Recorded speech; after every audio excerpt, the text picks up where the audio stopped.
Kos fish fry. I have applied here 2 teaspoons of rice flour and salt and turmeric powder. And when I fry it, it does not make sound.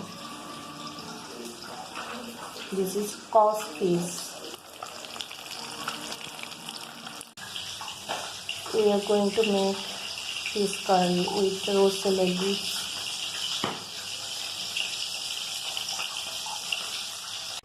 For the curry, I have put here bathroom, red chili, garlic and little bit of ginger, onion,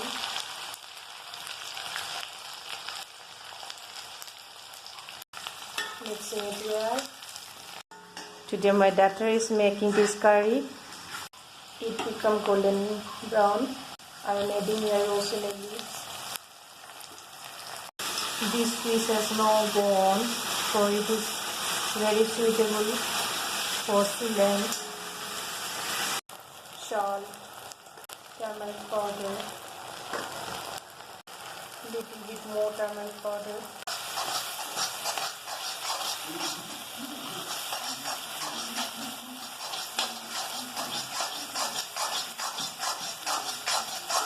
Just fry it.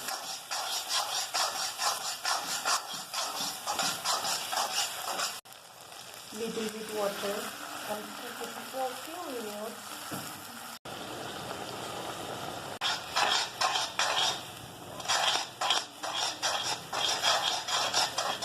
Now adding your fish.